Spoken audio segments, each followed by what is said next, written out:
can do one of those too, don't we? What? New intro. Real swinging lanterns and opening and closing umbrellas. What if it's just the two of us swinging our hands back and forth in time? We'll write words on yeah, there we go. Good enough. Yeah. Good enough. Welcome to Rhythm Café, everyone. It's your favorite, that's a patent lie.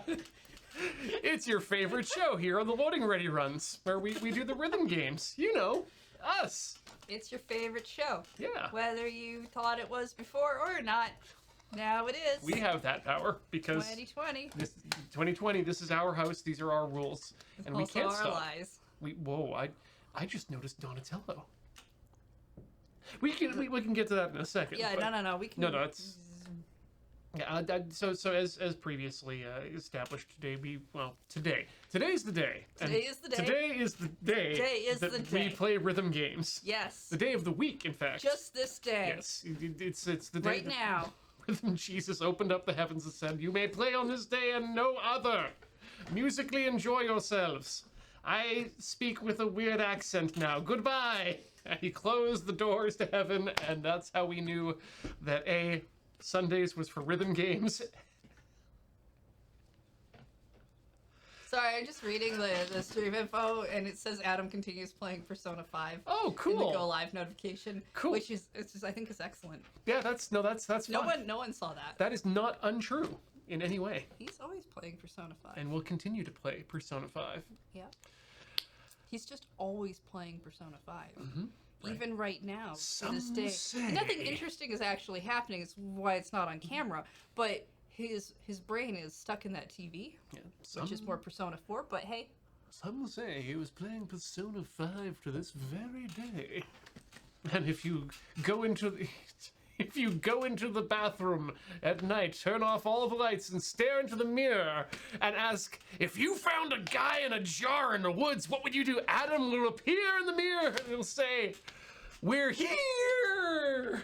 And that's... No. It's, "We're here!" Much better.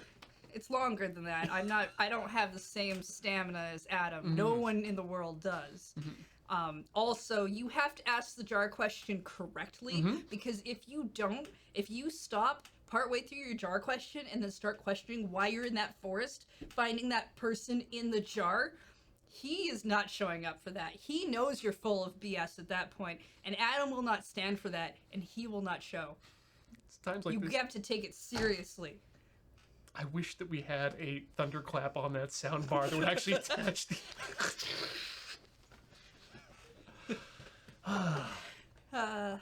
So today's game. This is not our show today. Is our show something else? I do love it when we can show more than discussing how to get Adam to show up in the bathroom.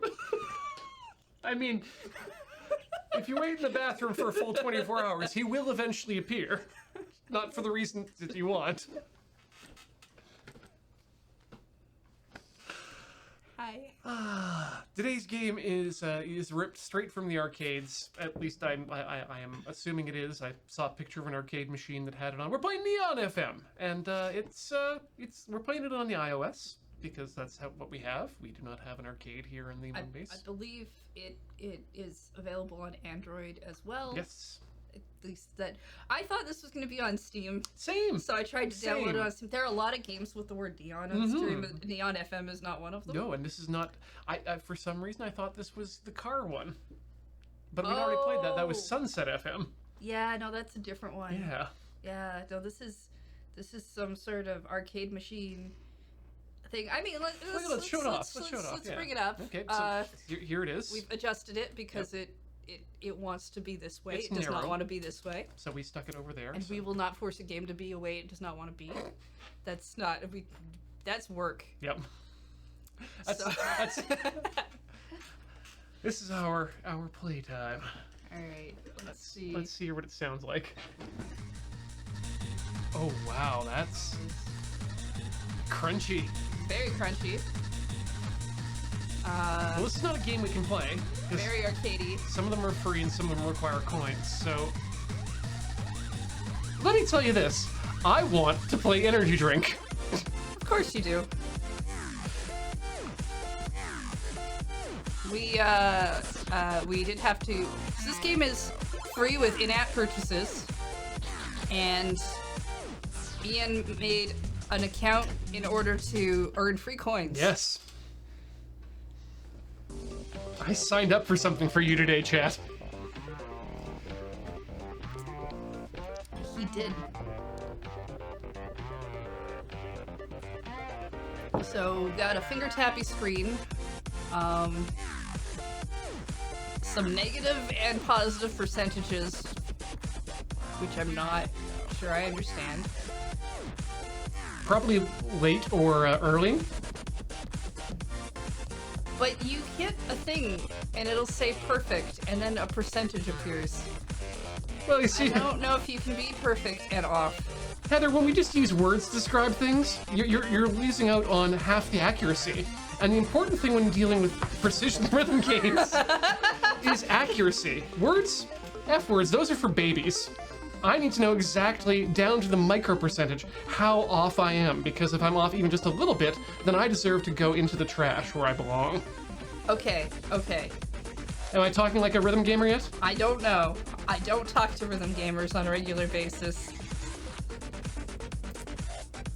And the rhythm gaming Reddit I've seen is very slow. Oh right, okay. I know these symbols. They've got forest mana, island mana. I'm not familiar with pink mana, fire mana, sand. Sand mana? I don't know. He was my favorite Spider-Man villain. It's yellow.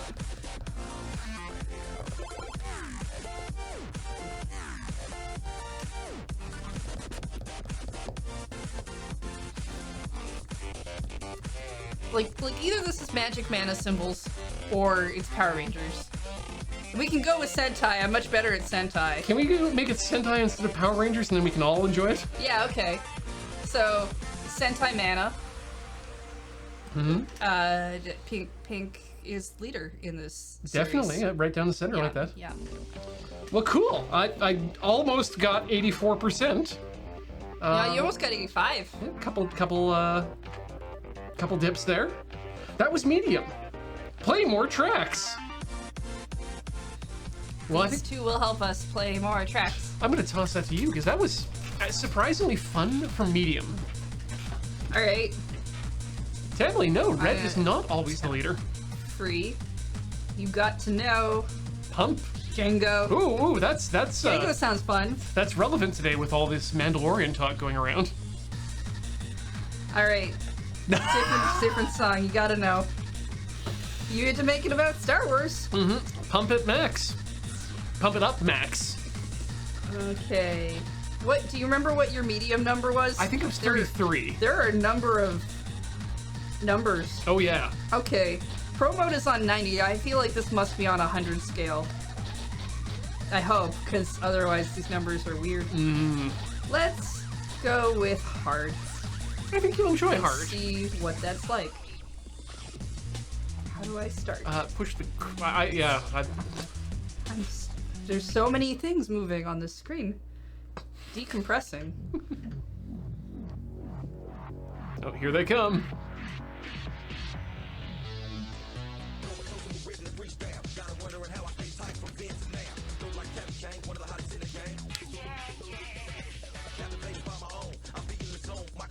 So it looks like they got some double notes.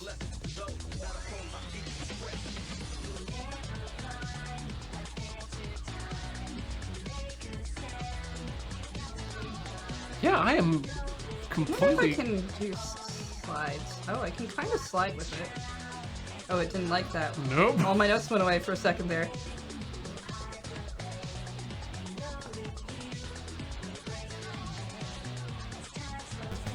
I'm not seeing a life bar. Which So is nice. This just go. There's no real failure until maybe the end. Oh, I think that might be a style thing. Nope. Okay, I can't just hold on notes that are no holds.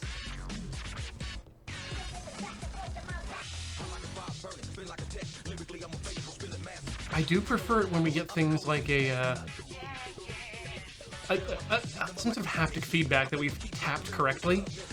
Yeah, I'm not getting even like a noise. Which, like, I know people don't always like having a noise feedback on a game like this, so I always like it if they have the option that it gets turned off. But usually you have to turn it off. It's kind of standard for those things to just be on if they have them. I especially like it when they introduce options or collectibles that you can change the sound. You know, to be like a cat or something. Meow, meow, meow, meow, meow, meow, meow, meow. I'm not fond of that in Taiko Drummer though, because that weirds me out. It's like you're drumming on a thing. So I got about 60% on that. That seems fine. Good enough. The graph is interesting. I kind of like that. I enjoy graphs that show maybe what parts of the song. It doesn't really help me figure out what part of the song that really is from the chart, but well, I think it's actually nice. I think it's playing in your ear as we go along too. Oh yeah. Okay, the line that's interesting. Oh. That's Yeah, it's got some interesting points to it. Okay. Well, I guess I'll be doing Django then. But I'll stick to middle medium. Because I'm the scrub here. I do kind of want to see what Pro looks like. Oh yeah. Because it ratchets really up on that number, and I'm willing to bet that it's just like blindingly awful to look at.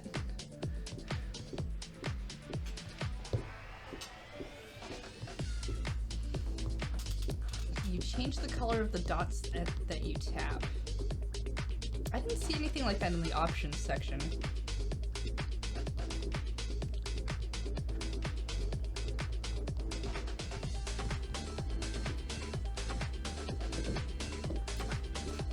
I don't know. Did we tweet? We didn't. Fixed. We had the tweet ready. We had the tweet ready. We just forgot to push the button.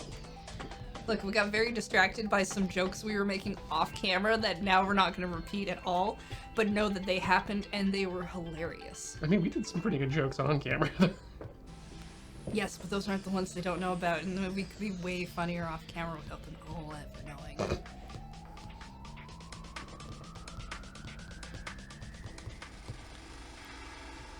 Those are our amateur jokes.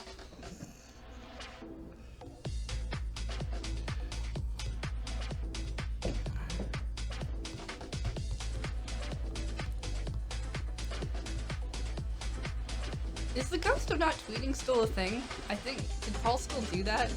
Or did he take that off? Because we're like the worst, we're like the worst stream to actually pay attention to the overlay that would have had the ghost show up. We just wouldn't have seen it.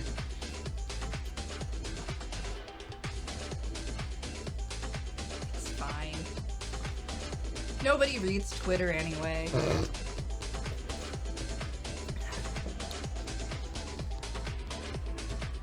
Everybody goes to Discord now, or Reddit. Even I read Reddit. I don't have an account on Reddit, but I read it. I wish everyone would go to Discord and Reddit. Everyone would come back to good. 79. That's nice. C+. Wait, really? Anatomy's a hell of a thing. Okay, anatomy's not a real thing in anime, and this is an anime, clearly. Okay, so it's telling us we have to log in to get more points. I thought I did log in. Tap a song for more. Okay, unlocks at 1. So why are we not connecting? Huh. Hold up. Just let me take us to the booth. Thank you. Not that I'm really that concerned that anyone's gonna hijack the Neon FM account that we're making and never going back to. Oh wow, you can definitely change your note colors from here. Okay. There's no password information, so I'll bring this up. Register for December event Kolbasa Neon FM and pump it up to Prime 2 Pernetta Indonesia Oh, they have Arcade. events. Okay. Nice. Yeah, I've seen plenty of rhythm games with that. They usually have idols in them. Okay. Well, that sure doesn't help. Auto load timings, English, more options. Control system save and return. Yeah, no, that's... Like, I bet if we... Like, the thing is, I'm not even sure how to log in or pick free song. Well, I did log in. Which is still connecting? I mean, it says it gives you an option to log out. Okay. Which means you should be logged in, right? Yeah, Like, that's my thought, right? like, there's no middle ground to that option. Okay, I'm gonna log out. Let's swap me out to booth, and then I'll log back in again and see if that changes things.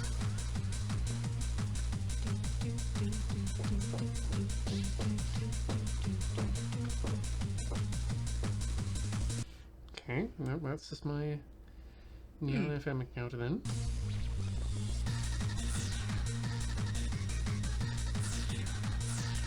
Popular skill category ABC. Putting the screen back on.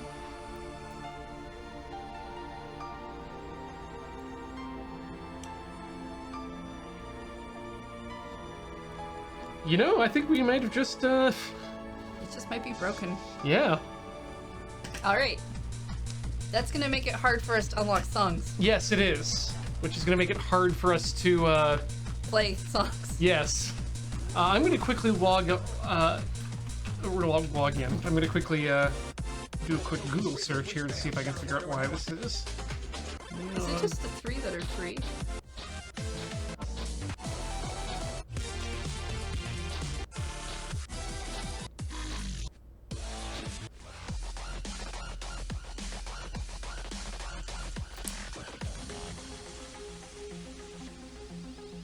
This song's about cream soda. Really? It's called cream soda. I mean, creme soda.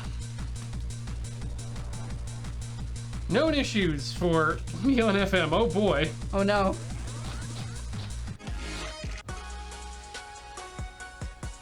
The only issue I currently have is it's, even though I have a registered account and when I log in, it's stuck at connecting mode. I don't know why this is happening. Can't play any non-free songs without being able to use the coins because of this.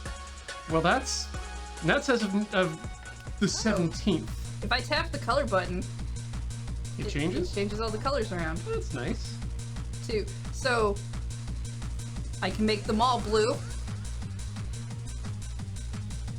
I can change them all to that's a couple of different sets. I can make them so it's just like the outer ones are the same colors.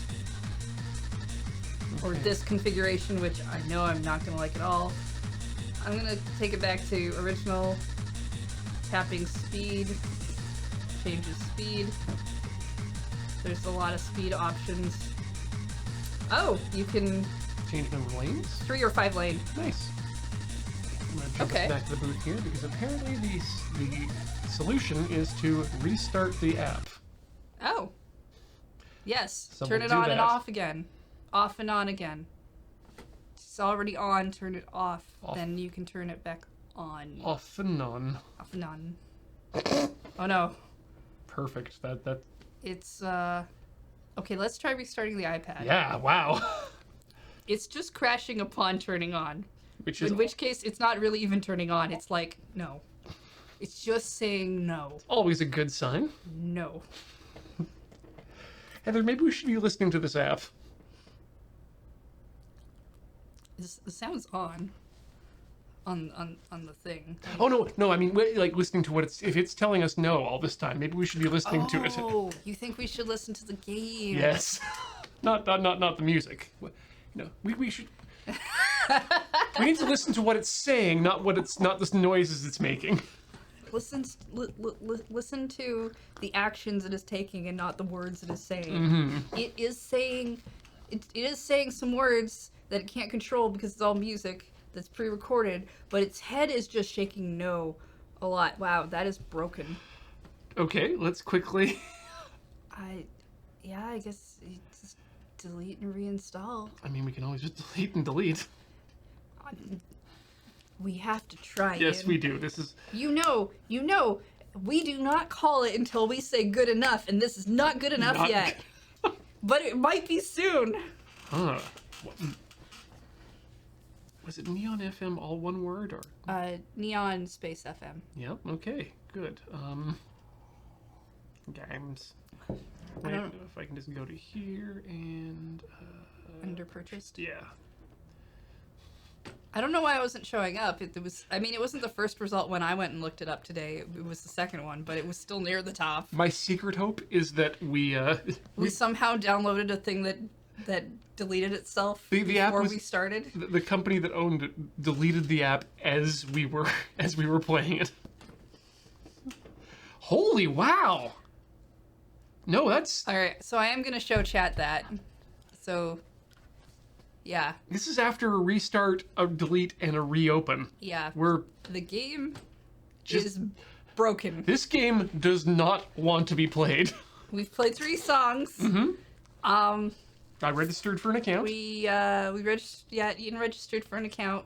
We've Wild Peaks, we have rebooted the iPad completely. We've done all the things. We've rebooted the iPad. We've deleted and re-downloaded the app. We've quit the app and started the app. It's this game is cursed. Gone. Yep. Game's haunted.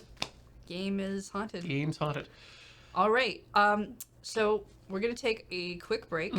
An early break, the only break that we normally take, and when we come back, we will be with a different game.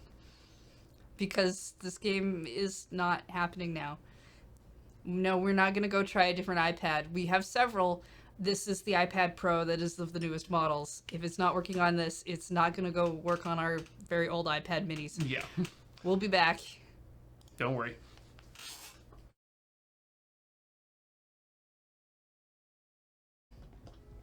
Haha. There we go. People can hear it too. Our lo-fi beats to cry to. I suppose those are her headphone cords coming down. She might be a doctor. She takes her stethoscope with her everywhere. Oh. I assume you can get a stethoscope that also doubles as a pair of headphones. I'm thinking if you can't, then that should definitely be something that people market out there. Let's go ruin a stethoscope. Yeah. Okay, so... Neon FM didn't. It said no. Very loudly. Or basically with nothing. It broke. Yep. And it broke, and... it really didn't want to come back. Yeah, so now we're playing Lo-Fi Ping Pong again. Which we enjoy. Yes, we did get a Plaid Posse raid, and we'd like to acknowledge. Thank you for that. Welcome, raiders. And remember that, because Plaid Posse is part of Bengineering, who also works for Loading Ready Run, along with a number of us, and you can find all of the home streams that anyone who works here does under the team page for Loading Ready Run on Twitch. So do check that out, because there's a number of us. There's you, there's me, there's Ben, Adam, Cameron, Corey, they're all down there. So good page to check out. While we're talking about what happened in the chat while we were away, should we also maybe take this time to go through some subs? Absolutely. Let's clear those out. And by clear them out, we want to thank you legitimately and deeply. Starting with Hawk Falcon, who subscribed for 7 months. Happy streaming. Thank you. Ignatius Pants for 25 months. Woo, time for rhythms. Kiara cheering for with 200 bits for my favorite for a flexible definition of flavored show. Love it. We're very flexible. SA Jewers for 45 months. Adam Samdan will forever be Persona 5. Yep. Yeah, no, it's a long game. He will be on that for at least probably, conservatively I'd say 3 months, but more likely 6. Yeah. Beraced Citizen subscribed for 39 months. Thank you. Cuddlefishman for 36 months, and I'd be 7. Suhono subscribing for 40 months. Thank you. It is a long time. Yes. You just gotta get that 40 months out there. Frostdown Nick for 18 months. The Silent Raid. Yes. And we are now up to date with our subscribers. Shall we ping some pongs in the lows of fives? Yeah. Let's ping them pongs. Okay. Is it this one? I don't remember. 28 I degrees. just know we have to hit the continue button. Oh. Well, while we're It doing might- this, I might do be want to the hit the, maybe right at the end. Right, these are the songs we can play. That's the one. Other bus. Train?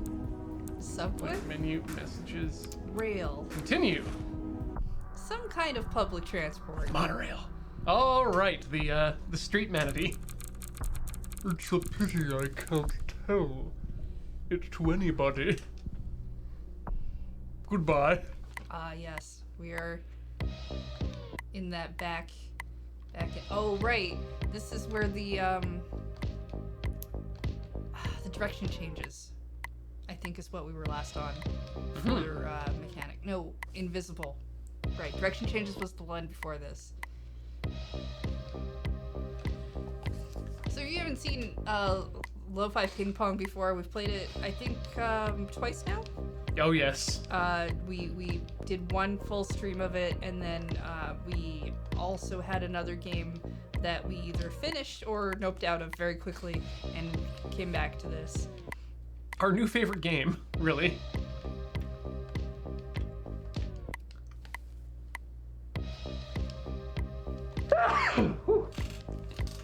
Thank you.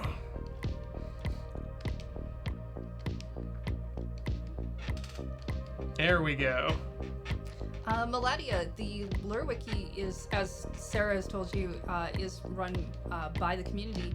But if you're interested in helping, I know there's a section in the Discord called the Lure Wiki, and there are certain parts of the wiki that I know people keep fairly up to date. So it depends on what port you think is outdated. My picture is not one of them. But yeah, I would say go check out in there for anybody who is interested. It's your wiki, so leave it how you like to see it. We make too many things to keep up with our own wiki. Heather, To be honest. I'm feeling like I should put together a button that just launches Lo-Fi Ping Pong automatically for us. Just launches it. Yep. It's like, time to escape from this shitty game. Lo-Fi Ping Pong time. Can the button just say escape? And then we leave it out here. Ooh, can it also be a shaker of salt? Sure, if you can do that, I assume you're the one constructing this button, so I'm Yes. leaving that part up to you. I just really want it to be a thing that's there, like, you remember the awful button, that the do not push button that everyone pushed? Yeah, I want one of those, but I want it to say escape. And I feel like it'll get a lot of play. No, A lot of people are about to play Lo-Fi Ping Pong at the office and not know it. That's what I want. No, I love that idea. I just wanted to call it escape because that's a reference to the shaker of salt.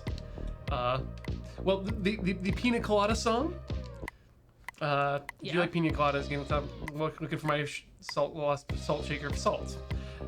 This song is called Escape. Oh. Bracket the pina colada song. Okay. Yeah. And now everyone has that little tidbit of information in them.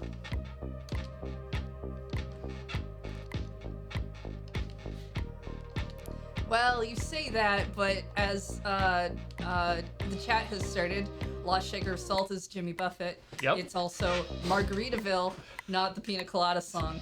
Right. So, if you're new to Rhythm Cafe, we have a segment that I like to call House of Lies. Ian just lives there. I hope Unknowingly. not. I've been squatting in this house for years. I'm at least pretty sure when I've entered the House of Lies, You're a great tenant. Ian is stuck. Basically, he's stuck, I would say, maybe in a house within the House of Lies where the Purple People leader lives. 100%. In One-eyed. fact, he might even be the purple One-horned. people eater, for all I know. Yeah, look at my singular eye. Well, and that's a good point. They go to an awful lot of trouble in that song telling you that it was specifically the one-eyed, one-horned, flying purple people eater.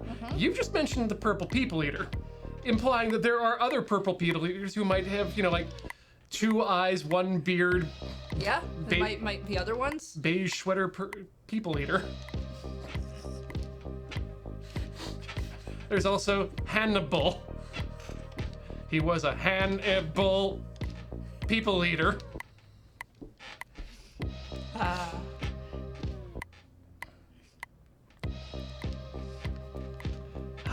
Lo-fi beats.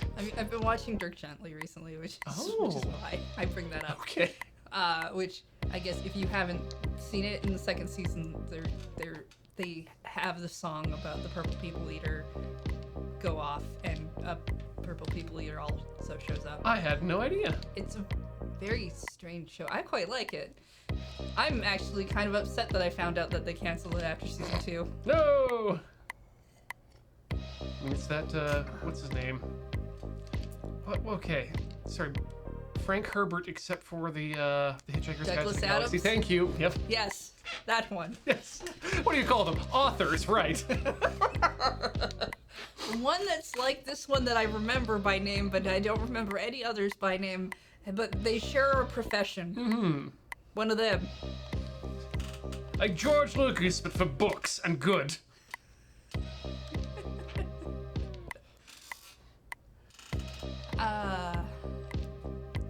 Yeah. Like Stephanie Meyer, but a man.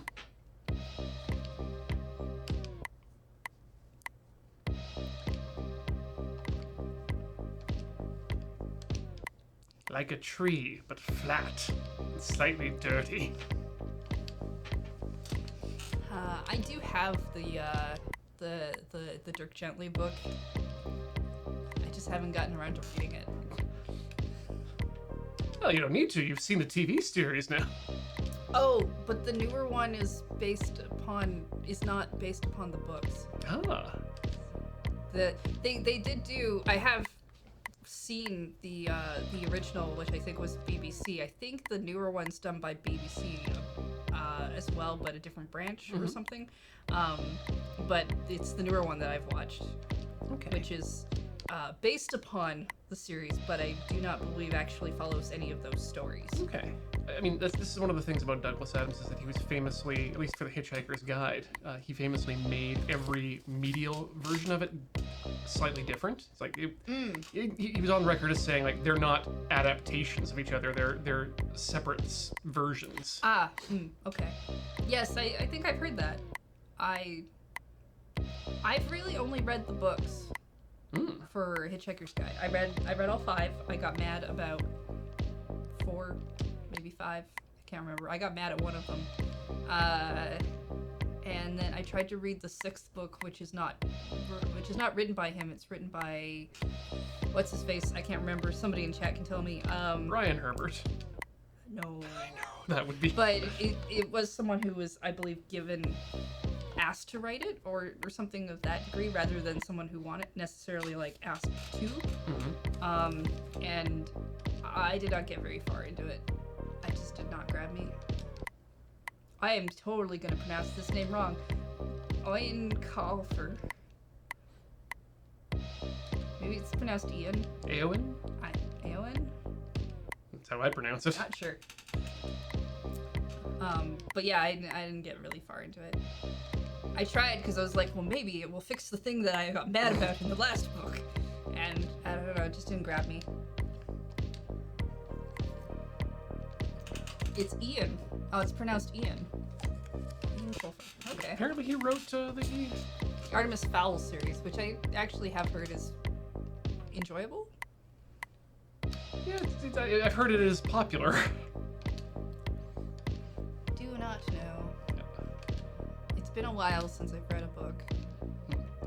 I have like a book pile where I'm like, that's the book I'm gonna read next, and I've done the thing where I bring the book around with me to try and read it. but then somehow I never get into a situation where it's quiet enough or I can actually read the book, so then I stop taking it around with me. Inevitably, 2 days later is the day where I totally could have. And then I try to take it around with me again, and nothing. Yeah. And yeah. This is why I don't know. This is why I enjoy audiobooks. I'm currently finishing up Speaker to the Dead, which is the sequel to the classic book Ender's Game, both written by Hatsune Miku. And it's a fantastic book.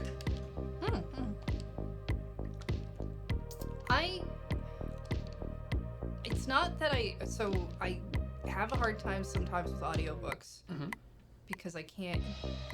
It's one of those things where, depending on what I'm doing, I can't listen to a thing like that because I will just blank out of it. I'll be too concentrated on a different thing. No, that's, yeah. So I can't do that. And then it really falls down to who's reading it. Because there's some voices that I can't listen to. Yeah, this one they got too many people to do it, and so it's like not every one person has a like they just cycled between readers rather than giving each person, like each character voice, a different person. So it's really weird. I've never heard a book done this way before, and it's kind of hard to keep track of. Yeah, but that is very odd. But the story is fantastic, and I've only been brought to tears twice. One more try. Cool.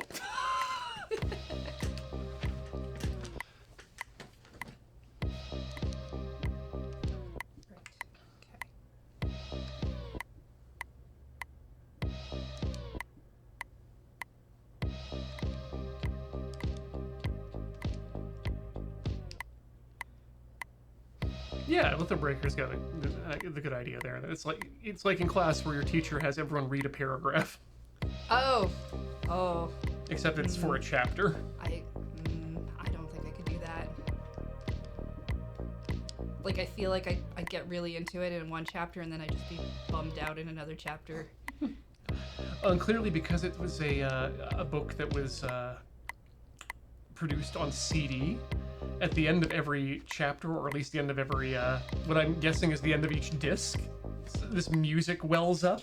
Oh. And it has nothing to do with what's actually happening in the book at that time. So sometimes it's like, and then he poured the water into his coffee, thought back to think about the rest of his day. And like, meanwhile in the background, it's this swelling, dramatic music. It's weird. Yeah. Oh, that's a choice made for a very different reason than you would expect. That's odd. Mm-hmm. Like if you were to listen on CDs, that would make sense because then you're like, oh, the music's happened. Guess it's time to stand up and walk to the CD player and swap discs. Right. But... like how if you listen to stuff like that on cassette tape, there'd be a thing that at the end would literally tell you to flip the tape over. Turn tape over. Yeah. Whereas I like to, what I've done with my audiobook collection of audiobooks I read or get from the libraries, I will rip them and then use a program called Audiobook Stitcher to take all the files and just make them into one massive file. And then I'll just go throw that up onto an RSS feed on my personal server, and then I use Overcast, my podcast reader, to pull down the books, which means I can get them wherever I'm at, and then I can also use the speech enhancer and the speed enhancer too. Oh yeah. And so it makes I can pump through the books a little bit faster with better sound, and saves my position nicely.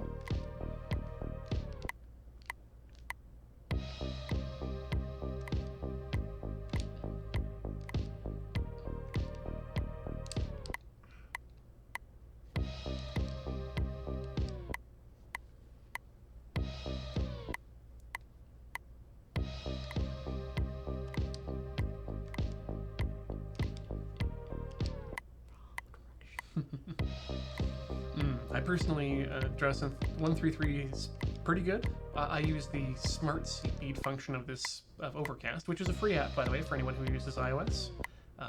Android can't help you, sorry. But what it does is it dynamically processes the audio to remove small spaces or bits of spaces between words and sentences. So it's not noticeably faster, but it usually ends up to be about 1.12 or 1.2 times faster. Yeah, so it's maintaining the normal speed volume, like the volume speed Yeah. of the person talking, but it's taking out extra pauses that they themselves may not be aware of, especially in podcasts where talking people just sometimes blank or anything. And in a well edited podcast, and I say well edited as in somebody takes the time to spend a few hours going through all the audio, they might tighten that all up. But most people don't with a lot of podcasts these days, just because that is very time consuming for a thing that most people don't make a lot of money off of. No.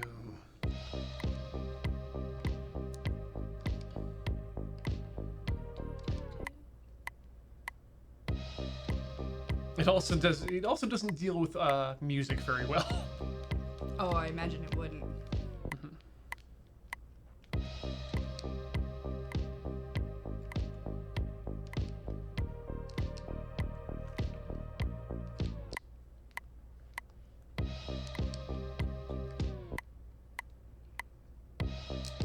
Trying to remember what I was doing when we first got to hidden notes, because I feel like I was much better at this once. Same here. It just feels like I'm not hitting the groove yet. I kind of did just at the end there, and then it went away. Akara, the game is unforgiving, but it's unforgiving in a way that makes it easy to play, which is great. It's fast on its reload.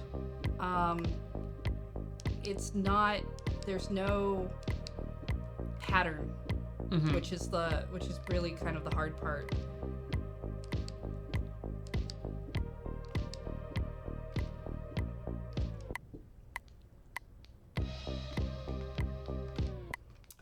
This is also further into the game. Like, your beginning game will not have the hidden thing going on. No, you there's quite a bit of. And I only bring that up because if this is the first time you're seeing it, I don't want you to be scared away by that. It will ease you into that. Yeah, unpronounceable has a good way of refining what I was saying. Unforgiving, but not punishing. Right. Yes. I wouldn't call this a punishing game.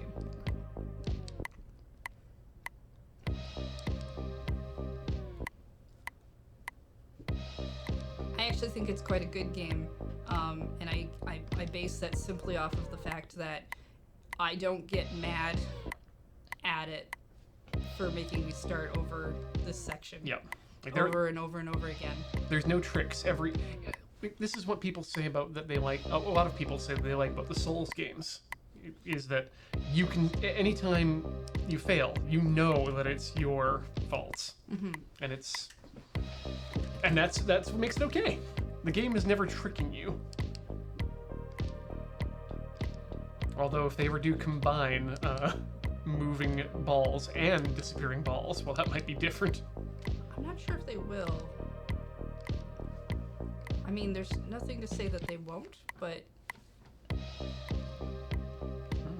typically when you're upping difficulty on a thing, or when you're trying to, because you're like, I introduced this one new mechanic, and then I introduced this other mechanic, because we've hit more than 2 mechanics.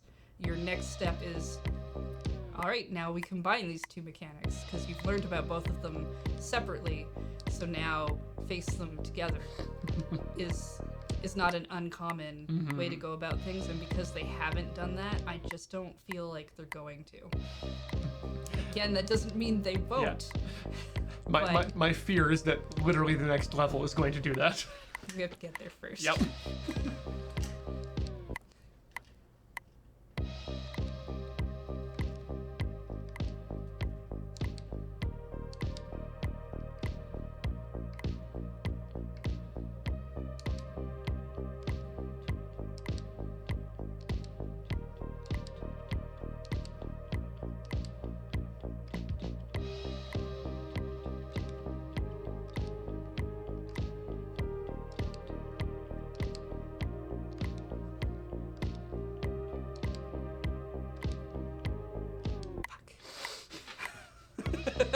You're starting to hear the music too. It's so good. I was like, oh yeah, don't think too hard about how good you're doing.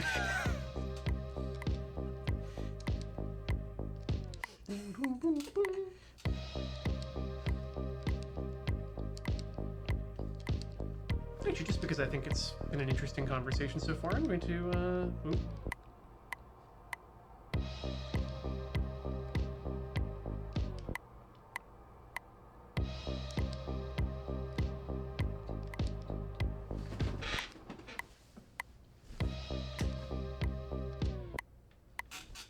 Sorry, I was just realizing I was going to read through the books I've got up on queue. Oh sure. And we don't often talk about books, so like, do it. Okay. So got The Handmaid's Tale 2, The Testaments, which I did finish, and that was a cracking good book, I will say.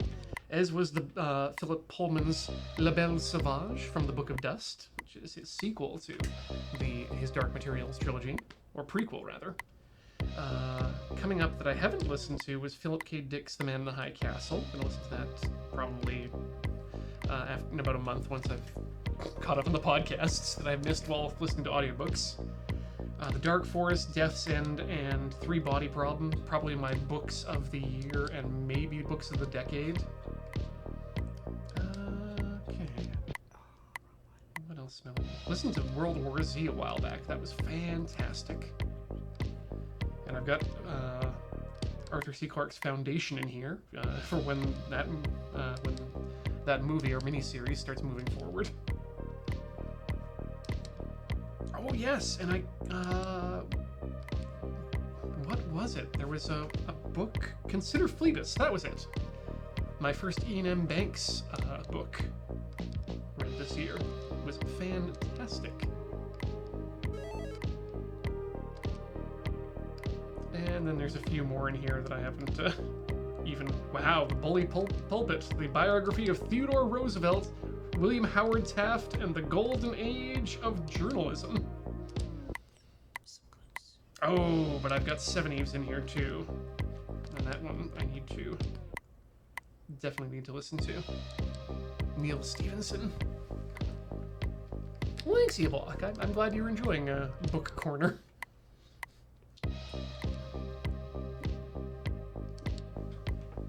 Actually, what is the first book that I haven't touched? Oh, good! Salt, A World History by Mark Kurlansky, which was actually pretty good. It was a fascinating to find out how vital salt is to the founding of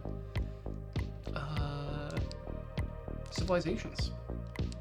And so I'll need to, and similarly with his book Cod, a biography of the fish that changed the world.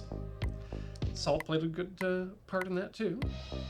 And then finally, I do need to read his final book in the trilogy, Paper, Paging Through History. A history of paper throughout the world.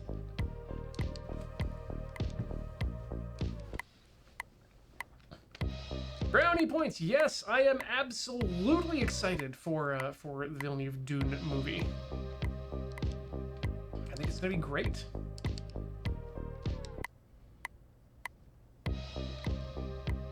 Ooh, Odd Meg.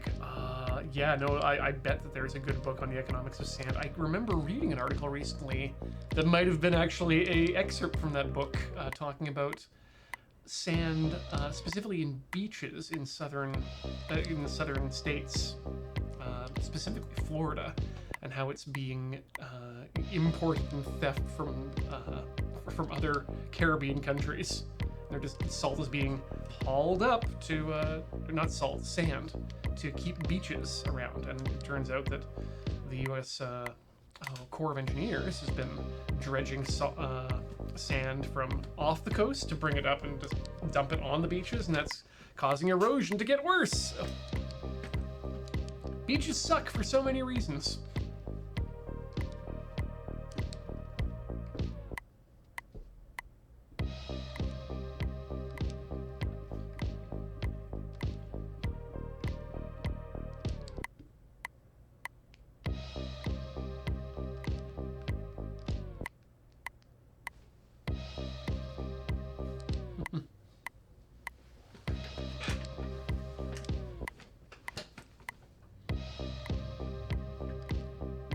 Yeah, and there's also some really weird American laws about sand importation and cross-state sand sales.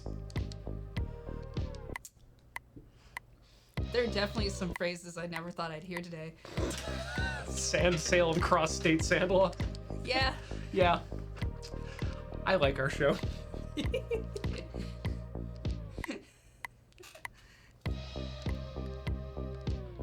I still remember on a very, very old episode of Dignation, hearing them talk about sand and making of computer chips. And it's, it's just there's a highly technical method that you use to poke the bag of sand to make computer chips. Is it a stick? I say a very calibrated Intel stick.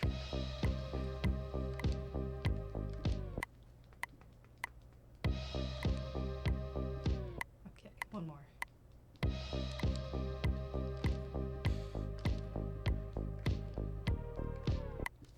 Yep, okay.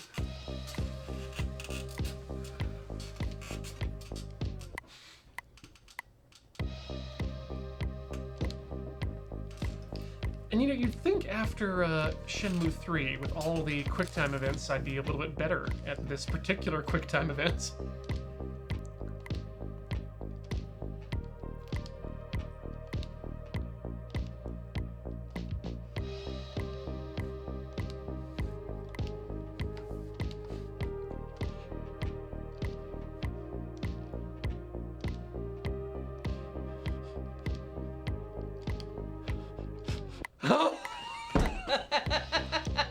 I could hear you. I could hear just like, no, he's thinking about it, but he might make it. Yep.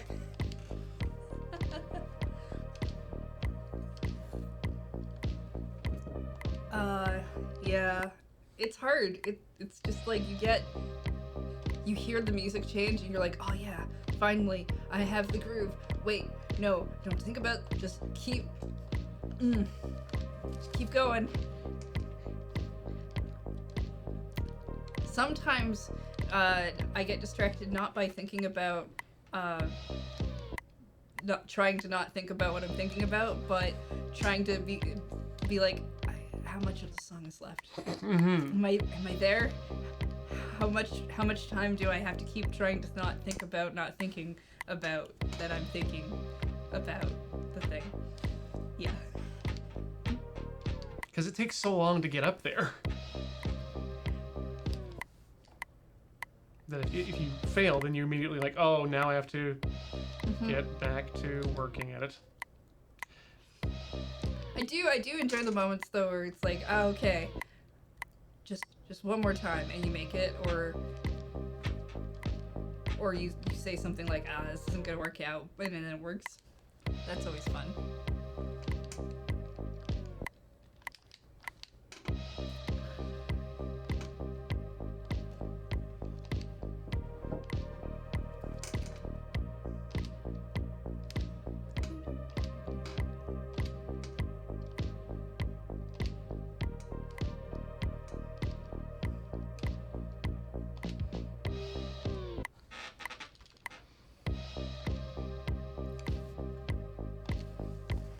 Oh, thank you, Okara. I'm glad you enjoyed that. We were actually talking about it before the show today.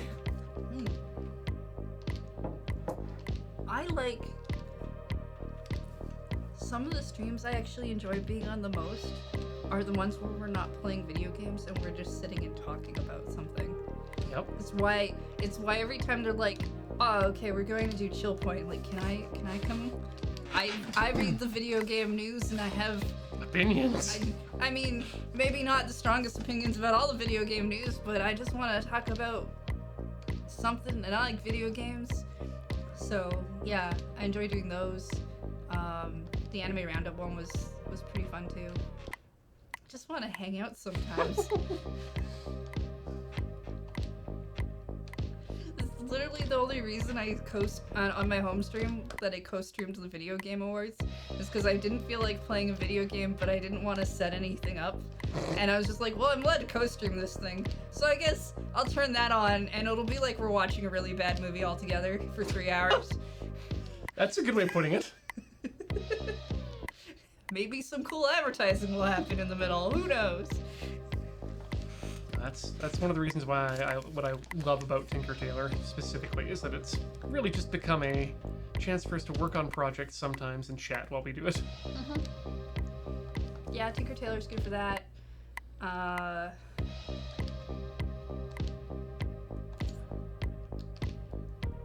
guess technically the magic streams might be good for that. I don't know. I don't. Maybe? I don't know. I don't. There's all this other magic in the way, so I don't watch those. But I assume they do have fun conversation bits as well.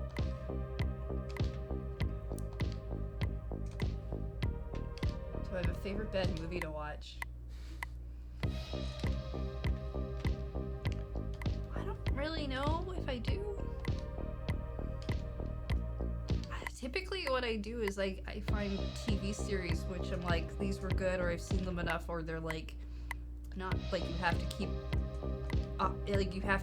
like a hard watch on what's going on, or I've watched it so many times that it's just on for the background or while I do something else because I still enjoy them. But that's things like Gilmore Girls. I think my current one that I'm doing another rewatch on is Once Upon a Time. Ah, yes. There's some really good costume work in that. What I like to refer to as late afternoon TV. I refer to it as popcorn. Yeah. It's a good one. Yeah. Like it's a different. It's not daytime TV. It's not soap opera, but it's also not prime time. It's like that. Oh yeah. That wild area that used to be like after school entertainment, like Hercules and whatnot. Oh my god. So this past week I found out that one of my favorite movie series, that movie series of 2 movies, has 3 seasons of animated series, a graphic novel, a manga, Wow. and is getting a video game and a live-action TV series on Netflix coming. Bahubali has so much more story to it. Oh, really? That's weird. I actually wouldn't have expected that to have all of that. And not maybe an animated series. And the animated series looks pretty decent and has an episode named the Legend of Katapa. So I'm in. Oh yeah, no, Once Upon a Time is the one where Mulan is very badass and gay. I mean, I like her in that one. Mulan is the one where Mulan is badass and gay, but... No, she's really badass in Once Upon a Time. You know, Once Upon a Time is one of those shows where they show you 2 different things going on at the same time, and part of it is kind of in a different timeline versus the other part, and yet you can still make sense of it. I think I'm appropriately making a knock at The Witcher, even though I've not watched it yet. But that's I think what I am doing, and perhaps I am. Well, as someone else who has not watched The Witcher, good joke. I totally get that reference. It's basically how Grams described it. So.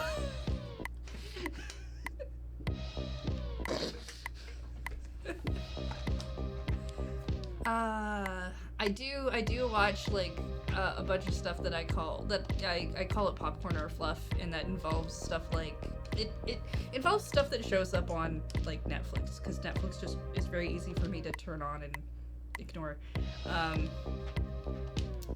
I have found though that I am very annoyed at the DC universe of shows because they keep wanting to do crossovers. And I've seen Buffy, which I almost called Slayers, which is an anime very different, and Angel, and when they do their crossover silliness, it's kind of like the one show kind of mentions it's happening, but it's not really important. You're not missing out on anything. But the DC universe is just like it's important. well, we're gonna show one part of this going on in one series and one part going on in the other series and the other part in the other series in that week. Oh, so actually like comic books. Yeah, so your hour-and-a-half movie is split up into 3 different TV shows Woof. that week, which is probably a lot of fun if you're watching it on TV. But the Arrow is not on Netflix.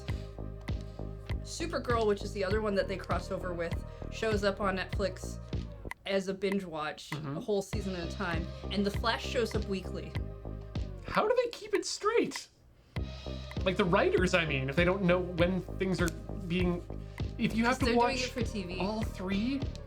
Oh. And I'm assuming that, I don't know, but like, so I'll just watch a season of Supergirl when it shows up, because whatever, it's thing. And then suddenly there'll be an episode where they're in the middle of a thing that makes no sense and it's not even part of the current arc that's going on, and I'm just like, this feels weird, but okay.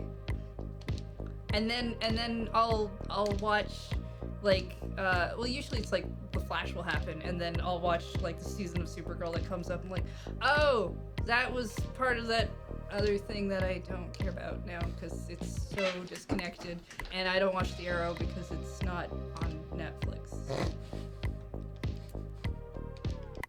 I think it shows up on another streaming service where if I was watching it up to date, I could maybe watch it for free, or at least it was at one time, because I did watch some very early episodes on like CTV or something for that. It's probably on Crave then. Yeah, something weird. But I don't want to go find it. So I'm just like, no, your crossover events are too big, and I don't care. I'll watch all your other episodes. This is weird. I did go actually, because I found out about the Batwoman one, and I was like, well, I kind of want to see what that's about. Maybe I nix Netflix for a month and subscribe to a different thing for a month and see if I like that better or something, because I'm not doing multiple subscriptions at once. And DCUniverse.com is not in Canada. So I'm just like, okay, well, I guess I just don't care enough. Goodbye. Sorry, I'm still having trouble getting over the idea of Slayers. Like, that is such a good idea. Why hasn't no one redrawn Buffy as a manga and just called it Slayers? Just to really mess with everyone.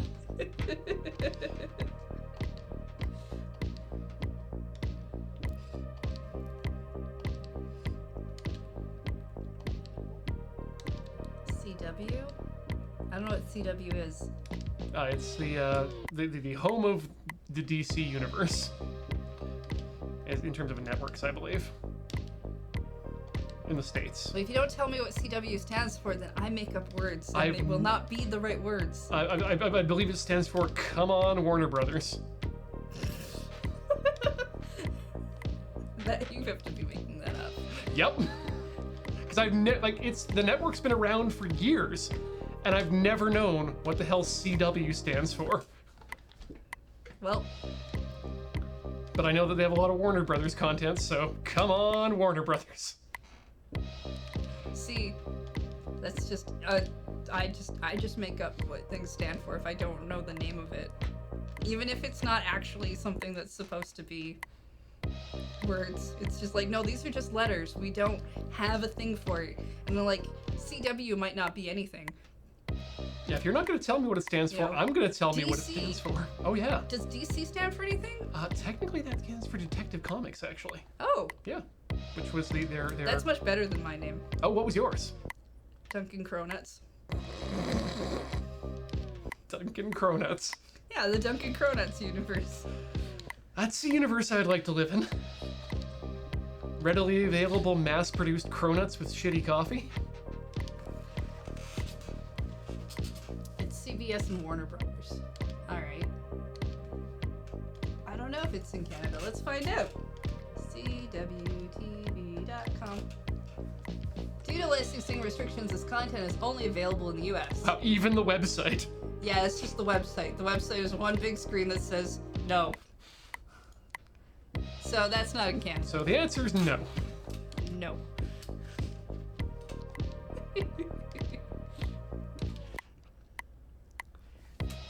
Yeah, but it's just kind of like weird when you're watching on a platform that's meant to be binge watching season at a time kind of thing, and it's kind of like, what? It's the Flash actually does a big arc up into this big crossover event in the current season that it's on. Are we not in like the middle of a crisis on Infinite Earths right now? Yeah. Okay. That's the crossover. This is a big deal then. When the next episode of Flash starts, it's in hour 3. It's the 3rd episode of the arc. Oh my! It was very confusing when I started it. I can bet. Because I did watch it, and then it was just like, I don't know what happened to Supergirl. It seems like the same actress, but she seems different all of a sudden. Right, because it's probably in a different season that's not up here yet. I don't know why Batman is a woman, but that seems cool. I'm Batman. I mean, I think it's actually Batwoman, but I'm just like, I kind of want to know if she's cool. Who are all these other characters? I don't know. it's never occurred to me, but I actually appreciate the Joker now more for not assuming anyone's gender, because he always refers to them as the Bats. That's true. Yeah, he's just waiting for the proper introductions.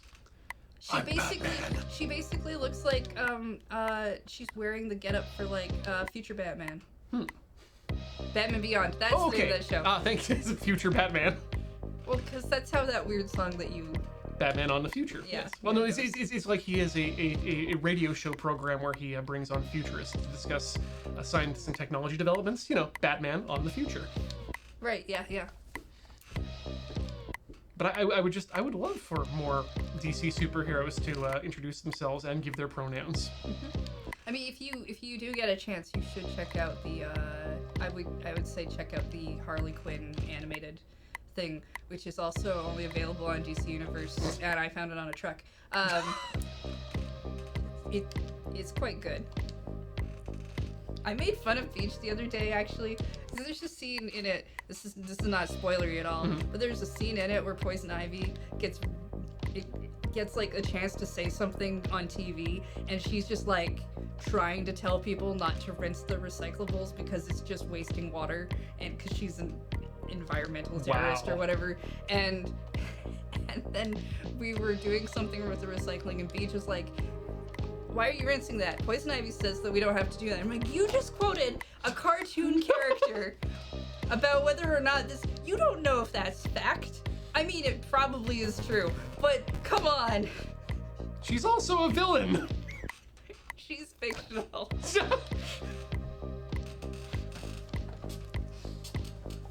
Yeah.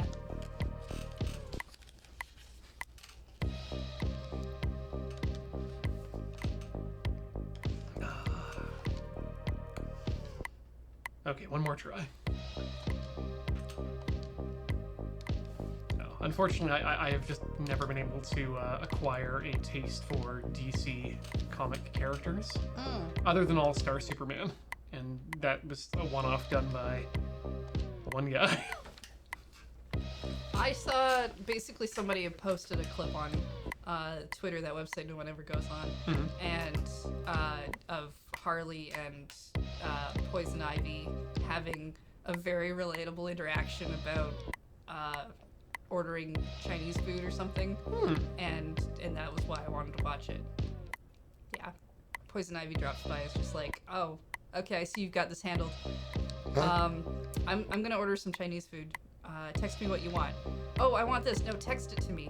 No, just get me this thing. No, text it to me or I'll get the wrong thing and then you'll just eat mine. And I'm like, yeah, okay. Watch this cartoon. I've enjoyed it quite a bit. It's very violent.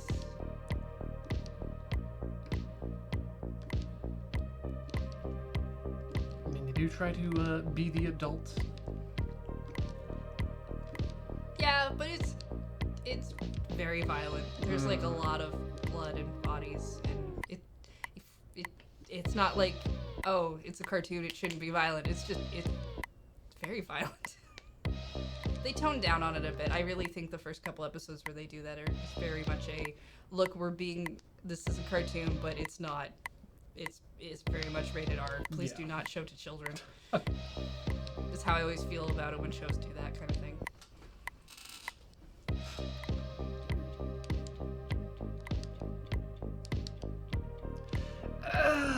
See, I don't know how I feel about the idea of referring to characters as a rated R character or not.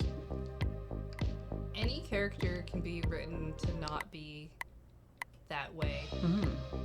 In fact, some of my favorite character moments are when you get people who are, gruff or violent, and you put them into situations where they have to work outside that and show their discomfort in doing that. There's also plenty of ways to storytell things that depict that violence is happening or to make a person uncomfortable without outright showing it. And I believe our rating system is based more on the idea of you're seeing it. Oh, definitely. There are far better ways to torture people that don't involve physical pain at all. And we don't spend enough time. We don't spend enough time celebrating torture and non-physical torture in television.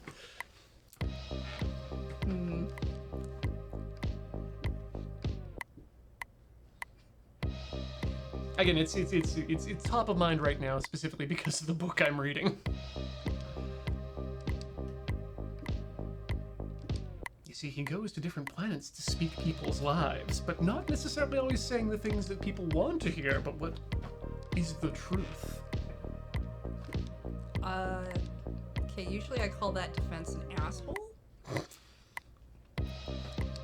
Oh no, this is not even a defense of things. This is yeah.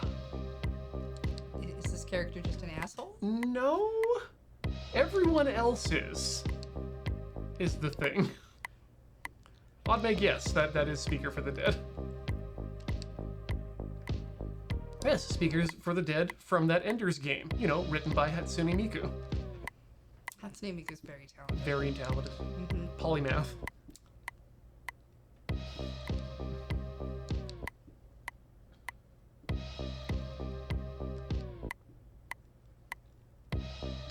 Yeah. He's sort of like a Sakamoto-kun. No, that's a bad example.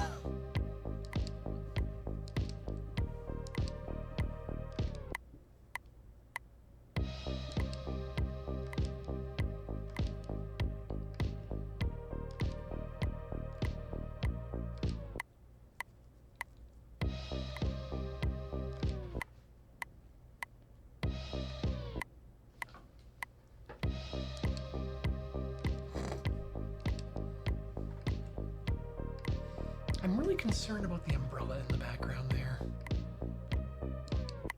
That it will never find its owner. That's like one of those lost toys at Christmas time. Has been left out in the rain. Just kind of a really ironic, sad existence for an umbrella. Exactly like that. We should take the umbrella when we leave. Okay. Do we know the umbrella's name? We should ask it. Do you speak umbrella? Or do you know what language umbrellas speak in? Because I'm not really familiar. I mean, they're... Do we need an interpreter? Do we need to try to Google Translate? Maybe it knows sign. We could probably figure out some sign. Yeah, we can. If we tried hard. You could also hire the help of a Casa Obake. Umbrella demons are very well versed at speaking umbrella. I mean, the problem is if we do take it, we're going to have to be responsible for it. And that means when it gets old enough, we're going to have to send it away to school, which I guess it means that we have to send it to Umbrella Academy. if it's going to become I proper don't umbrella. know if my place allows for umbrellas in that manner. I think I might need to check the bylaws. What about you? Do you know if you can have small pets? I'm allowed. Are umbrellas considered pets, or are they considered children? I think, you know what, if we're sending it to school, it's probably closer to a child. Okay, child umbrella. Yeah, okay. Yep. Okay, and then I think we're probably both okay then. We don't have to look under pet laws. Yeah, for some reason, it's easier to have a child in a condo these days than it is to have an exotic bird.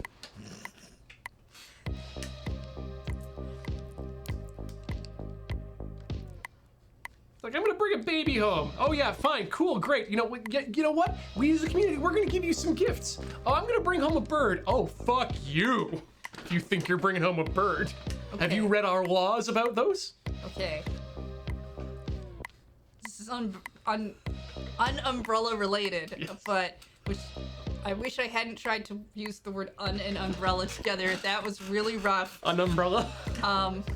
But have you considered trying to pretend that the bird is a child? They talk. You just need to like wrap it in a blanket and maybe give it a tiny hat. So make sure you get one of those birds that likes dress up. Because not all birds like dress up, but some do. And always refer to it as a baby. Yeah. And to really drive it home that you are just bringing a child in. Throw yourself A baby shower? baby shower. Absolutely, Yeah. we have to do that. Yeah, because really, it's not like you bring home a baby and then people show up and give you things. Yeah, you gotta invite them. You have to invite them and have a proper rain ceremony. So I think that's what you got to do. Actually, I think Umbrella will be able to help you with the rain ceremony definitely. very nicely. Yep. So this plan is all coming together. It's all wrapping up.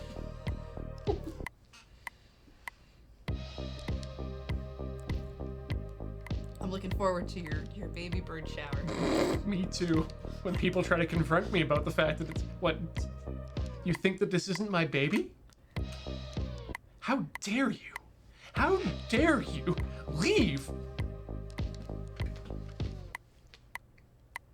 I spent 9 hours at a hospital in an unrelated incident before I picked up this baby bird. You gotta really sell it, right? 9 hours. Yeah. I don't know how long that's supposed to take. That sounds awful, but you know. Let me just think here for a second. So if we're looking at an African gray is going to be about, I'm going to call that about 2,500. Divide that by my roughly hourly salary. I would have to be in labor for 83 hours to bring home a bird.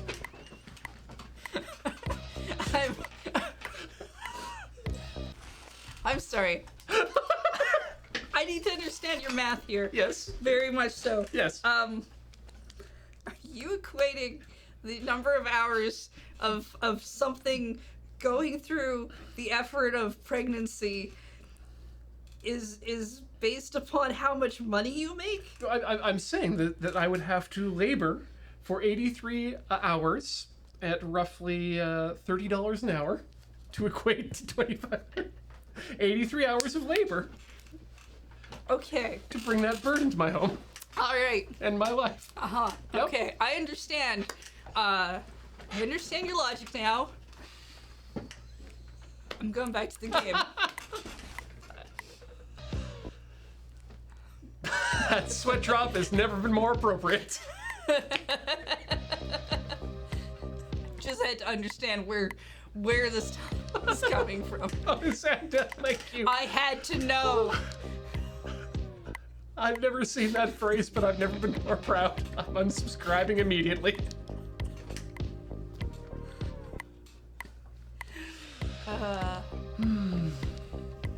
Excuse me, I have to go home and sit on some eggs. No, it's not a sex thing, nor is it a bird thing. I just like sitting on eggs.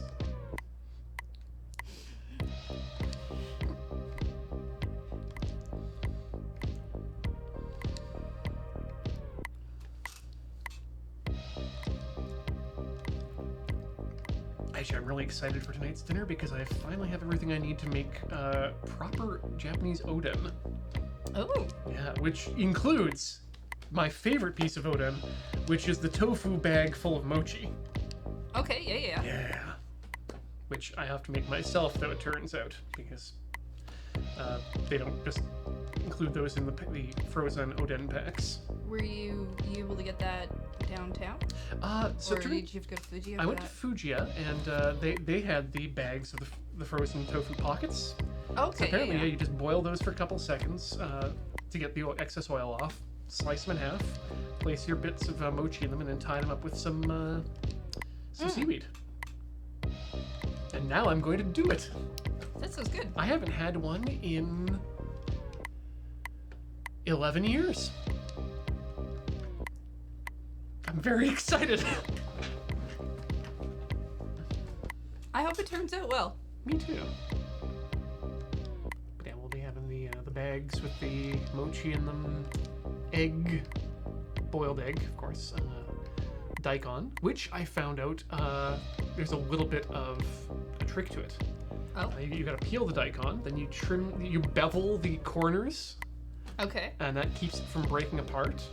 And then you're apparently supposed to boil it in the water that you reserve from washing rice.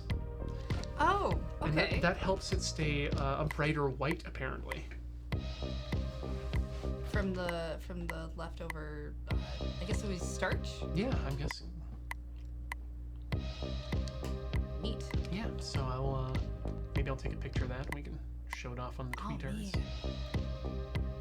I should make onigiri again. I haven't done that since I got braces. Oh, I can do that again. We have a nice big rice cooker now too, so I can make an actual good amount of rice. onigiri is one of those things I actually have now in my rotation for lunches to take to work. Set up the machine for overnight to make enough rice just for onigiri for Corey and myself. I really need to get some practice in on trying to make it without the shapers, because like the shapers are really good for consistency when you're not used to making it. But I'd really like to be able to just pull rice out with my hands and mold it properly. I've never owned a rice shaper, and it's not difficult. Can I make a suggestion though? Yes.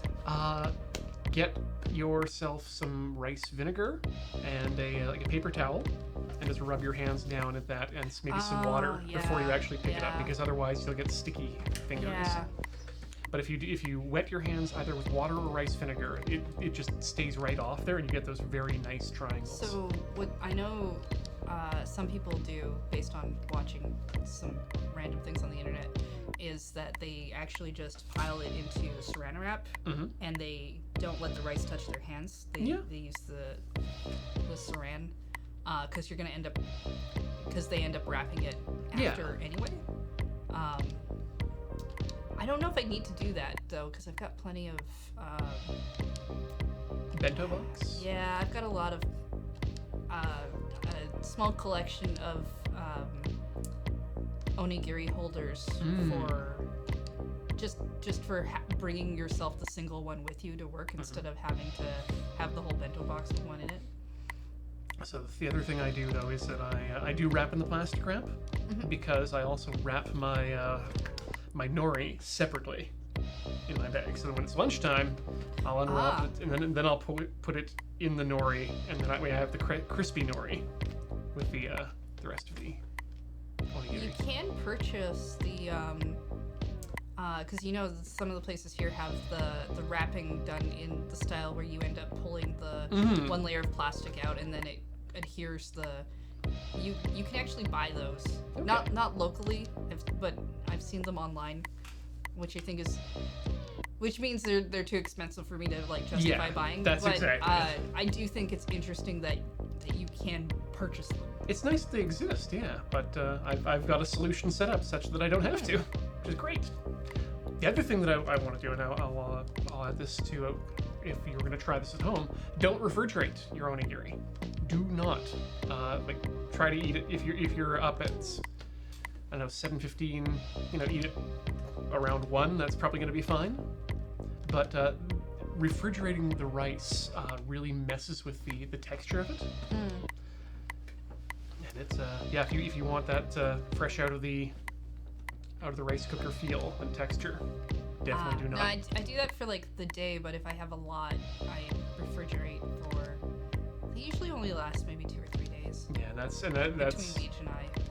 I try not to make any more rice than I will eat for those specific 2 onigiri.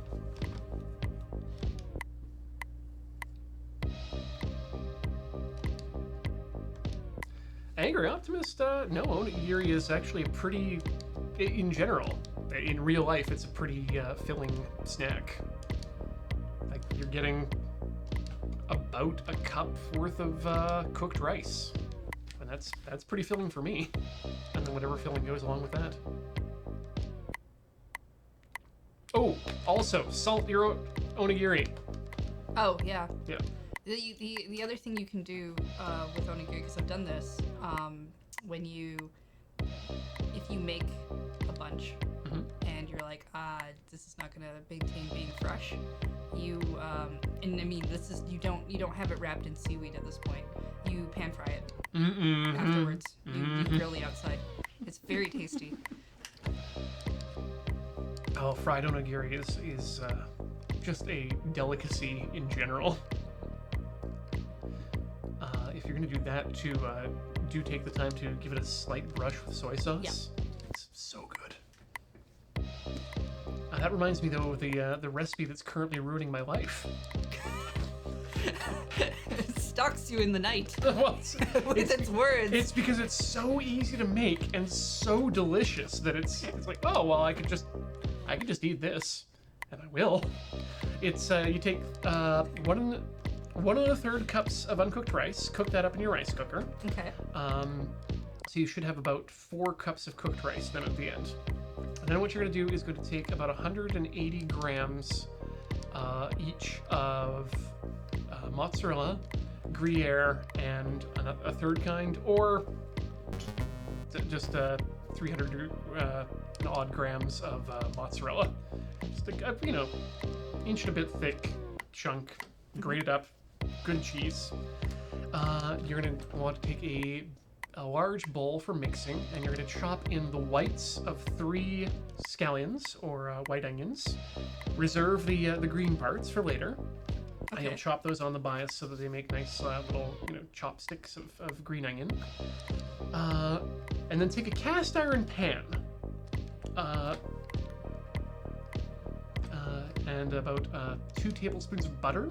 Rub that butter all up in the pan so that everything's nice and butteried. Take half your rice. Okay, now's the thing. Take the big bowl. Take your rice, put it in the bowl. Add 3 tablespoons. Wait, is 3? Let me say 1 tablespoon of soy sauce, 1 tablespoon of rice vinegar, 3 tablespoons of gochujang Korean red paste. Oh yes, okay, I've had that. Yep. And the onions, and then you mix it all up so it's a big red rice dish, and it smells lovely with the rice vinegar and the soy sauce in it. Gochujang is slightly spicy, isn't it? Yes. Yeah, that's the one. Put half the rice in the pan, then take half your cheese and create a layer of cheese. Then flatten it out again and and take the rest of the rice, cover it over, and then do the cheese on top. Let that bake for 35 minutes at 400 degrees in the oven, and you will get the best grilled edge along everything in that pan, and it will just slide out with no problem. Nice. But you're not done yet. Nope. After 35 minutes, take it out. Then take about 146 grams of kimchi. Drain it, slice it, chop it up so in small bite-sized pieces. Put that on top of the rice or on top of the cheese. Then sprinkle over then you add the second coat of cheese, and stick it back in the oven under the broiler for 2 minutes. Okay. Once the broiler is nice and hot, so you get bubbled and crispy cheese on top. Comes out, toss the green onions on top, let them release their flavor and smell, but still stay green. Chop it up into quarters, and then eat. How integral is kimchi if I don't like kimchi? Not completely. Okay. You could probably do fine with just like if you got the gochujang, you've got the main taste there. Okay. Yeah, you could top that with something else if you wanted to, I'm sure. I'm just curious. Yeah, it's a 'cause very it's fun, not- small recipe. Kimchi's really not my bag, but But if you're fine with gochujang, then yeah, you can definitely do without kimchi in there. okay. If you can't deal with gochujang, this recipe may not be for you. But yeah, the crispy edge on that rice, and then the cheese halfway up, and then at the top again, the green onion. Heather, I had some of this for lunch today because I had okay. leftovers.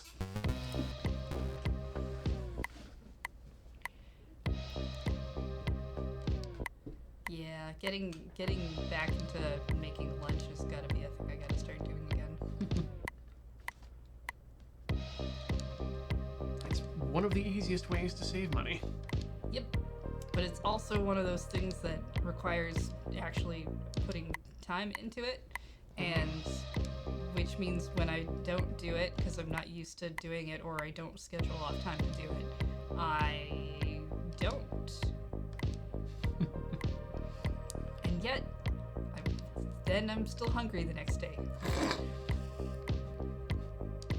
If only there was something we could eat that kept us from being hungry the next day. Ah, hemlock! That'll do! Thanks, Socrates!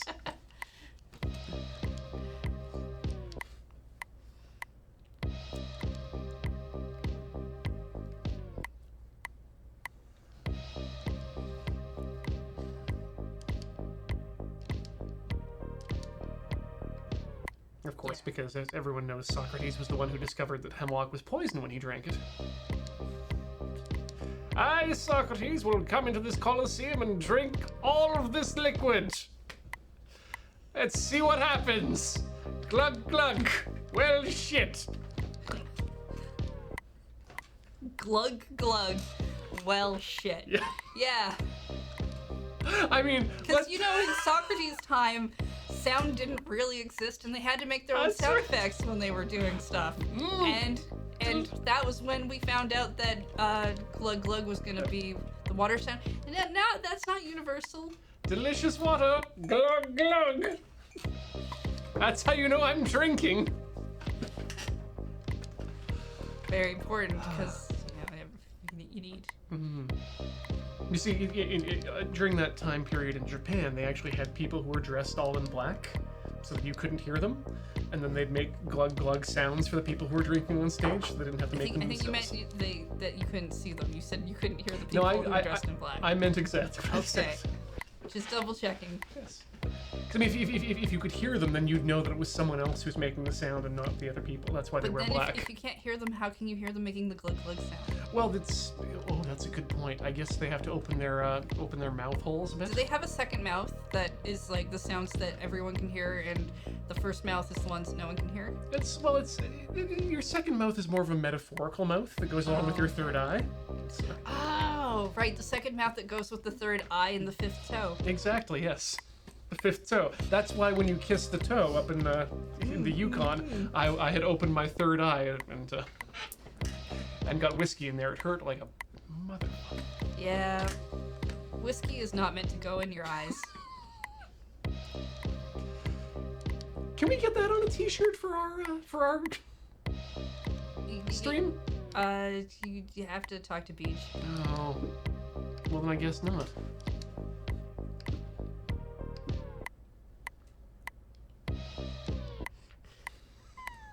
Rhythm Cafe. Whiskey is not meant to go in your eye. Glug glug. I get the feeling you probably wouldn't be able to sell that shirt very well.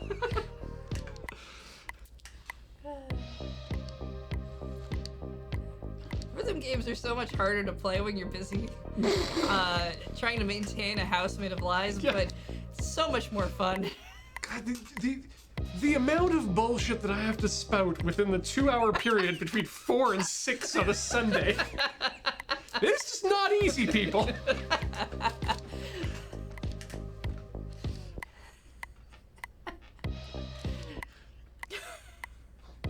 Like, it's a good thing I only tell the truth during the week. I read a fantastic tweet today. said, what was it? Guard 1, there's 2 guards at the gate. Guard 1's like, as you approach, and Guard 1 says, there are 2 of us. And the second guard's like, oh, here we go again. And first guard says, one of us tells lies. Second guard, that was one time.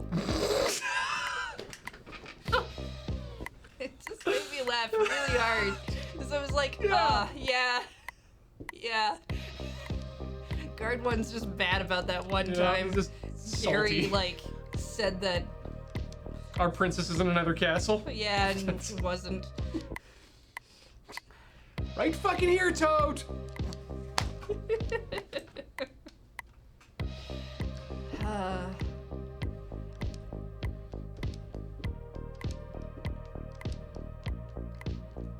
Did you know about that before going into the game? The first time you played Mario Brothers? That Toad lies to you? Well, no, no, that he tells you that your princess is in another castle. Let me get this straight. You're asking if I knew before I played the game if Toad would tell me that the princess was in another castle. Because it's become such a meme now that I feel like it would be impossible. That game to came out in '84. Yeah, I think so. I played that game in like 1990. Okay. I was not reading the internet that did not exist, and I definitely did not have friends who played video games. Yes, I just remembered now. So I'm gonna say no. I did not. I was not aware of the meme to be. Okay. The point being is that it just occurred to me, and I just remembered how mind blown I was when when we got to that first cast. I'm like, wait, we're not over. The princess is what? How far does this go? I was not mind blown. I was annoyed. I did have that moment during Ocarina of Time because I'd never played a Zelda game before, and I was like, okay, you gotta go get 3 stones. This game seems kind of short, but okay. Oh, there's way more to it. Okay, I understand now. Go fight some ghosts in a forest temple, and that's scary. Oh, ghosts were scary when I was a kid. I didn't want to play the forest temple. You could hear them laughing in the music background, and I didn't like it. Also, the things that scream at you that make you not be able to move, I did not like either. So what happened then to make you no longer afraid of no ghosts? I play with the lights on in the middle of the day. Okay. Or, as I do typically now when I play games, because I don't usually play horror games, but occasionally the game has that kind of atmosphere, or I get too curious and I try to anyway. I do what I do with all the things that I watch that are horror. I play it on my laptop so I can slam it closed as quickly as possible when I get scared. In the bright daylight. All those people are like, oh yeah, you gotta play this game with the lights off, and like, because it's on the Switch now, take it under the covers. I'm like, no! All the lights, the brightest I may find in all the land, and on the laptop so I may slam the door in the face of the ghouls. That is how I will play the game. Well, there's only one game I would ever ask anyone to play it with all the lights off and under the covers if possible, because you gotta be alone, and that's a journey. I've heard that. Make yourself as alone as possible. Halfway there. I want to see the Let's Know stream where Heather just shuts off after 5 minutes. I did that with Gone Home because I didn't know what kind of game that was. And Gone Home's not a scary game, but there's like parts in it where you find out like that they were like, oh, and we think there's a ghost in the house and stuff. And I was like, oh, is there a ghost in the house? I chose not to read anything about the game so that I would be surprised by it, but now I'm not so sure I want to be surprised by anything in it. Whoops. My first mistake in that game was leaving the front door open because it's storming outside, so it creaks a lot. Then I went and closed the door and it was like, no doors shall remain open ever again. Yeah. Actually, there is one thing I do in games that I know are horror games. The first thing I do is find out if there's a run button or not. Because if there's a run button, then you're going to have to use it. And it's not going to be as effective as you want it to be. Nope. But But if there is no run button, maybe it's not gonna be that scary. I don't have enough horror game reference to know if that's true or not. This is the thing I tell myself at night alone under the covers. Maybe it won't be scary if I can't run. If I don't have to run, it won't be scary. I mean, that certainly goes along with my physical education experience. Oh, PE. You come to the gym and you see that big old thing full of balls. I'm like, thank Christ. I mean, I used to enjoy. There was a point where I enjoyed physical activity and like phys ed type things, where it's like, oh, we've got the big weird side jungle gym, go climb on it, do whatever. But there was a point where they were like, now we're doing this gymnastic thing. I'm like, I don't want to do that complicated thing that you seem to think I can do. No. And I think the only one I really went out of my way to actually skip by using my art teacher to let me use art class to skip gym class, which is the real thing I did in grade 7, was when we had to jump hurdles. I was like, I'm not jumping hurdles. I don't even like doing the long jump. I'm not doing a high jump. I'm not even convinced people can jump hurdles. The only person who didn't have to jump the hurdles was someone who was like 4 foot something, because that would have been really unfair. They got to reset up the hurdles while everybody banged right into them. I was like, I'm not doing that. Can't make me. Art class will help me escape. Yep. Oh no, we call it PE/physical education here, Juliamon. At least in my time. I think. Or sorry, that was the official name.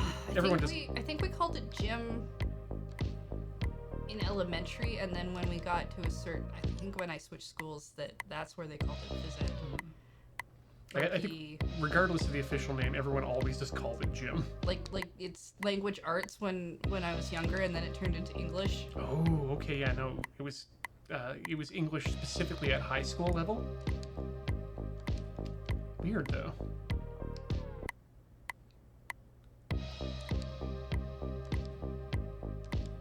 Or because we weren't gonna say language arts in grade 3, we called it LA. Yeah. The one I always find interesting is social studies, because that one seemed very different from the Americans, who had history class and sometimes, or very less often, civics classes. So in grade 5, we had our social studies class was combined with health, and we were supposed to do one day social studies, next day health. Wow. But the teacher we had was very much just a social studies teacher. So throughout the entire year, I think we did 5 classes on health, and the rest was social studies. We did very well at social studies and not so well at health after that.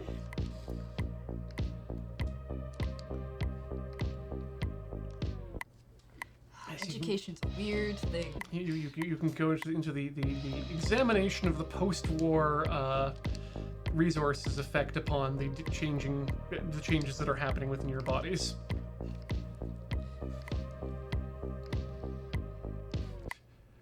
Now, class, can you tell me what were some of the causes of World War II other than shooting Franz Ferdinand? Puberty? Partial credit.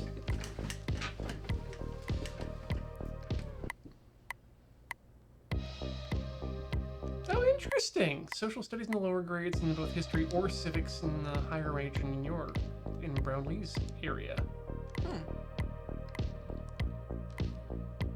Okay, LA and social studies until you get to high school, then they differentiate. Interesting.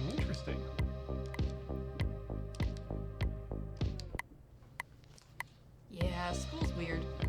Yep. I remember grade 10 having a lot of really bad teachers. And because we also, you know, finals. Finals are never a fun thing. Grade 10 at least isn't one of the provincial ones, because that's what, every 3 years? Yes. 3, 6, 9, 12.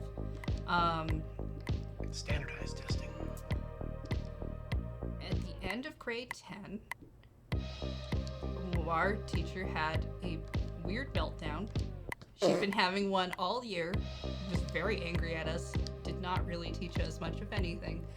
And then the substitute we had was not a math teacher at all, who did not know what we needed to be taught at all, which was not great because neither did we.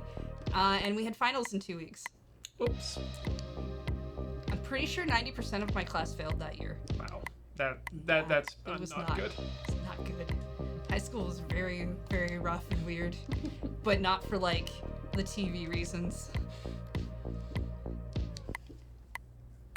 It was not like, oh yes, there are all these weird social pressures going on. At least, I mean, there were, but not like the ones they dramatize in TV. It was just like, yeah, all of my teachers really, really suck. I'm gonna fail half my classes. Next year's gonna be very hard. And summer school is not a treat. Nope. Nobody likes that. It was all modular based. It was all like, here's a bunch of notebooks, do the work, and then we'll say you passed this class. Oh, that's the worst kind. There was... Because you're still expected to show up at the same time. So that's the thing about school. What you're really learning when you go to school is how to show up at the same time every day and do the same thing, and do things that other people tell you. Yep. That's really what you're learning.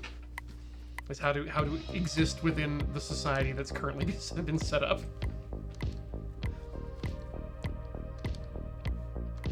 I took an extra class in grade 9 that was, because that was like the highest grade that school went to before you went to the high school. Mm-hmm. That was meant to be a thing of like, you learn some stuff about how people learn things, you do whatever, and then for like a semester, and then next semester you are going to be assigned a first or second grader who's having trouble reading, and you're going to basically spend some time reading with them so that they can try and get whatever. So it's like a weird volunteer graded thing.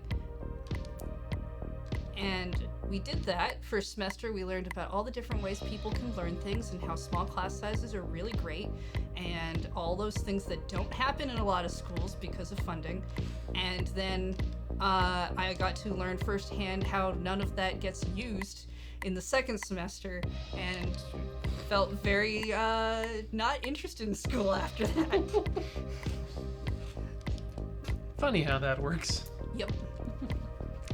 All right, well, I want to suggest that this is a probably good time for us to start winding down this particular episode of Rhythm Cafe here on the Loading Ready Run Video Entertainment Network. If you're watching here on Twitch, thank you for hanging out with us. Whether or not you're in the chat speaking, or if you're just watching, or even just listening in the last room, happy to have you with us. And if you're watching on YouTube, well then you know that you are watching at youtube.com/floatingreadylive. Hey, YouTube. And if you're not, well, that's where you can go to watch this later on.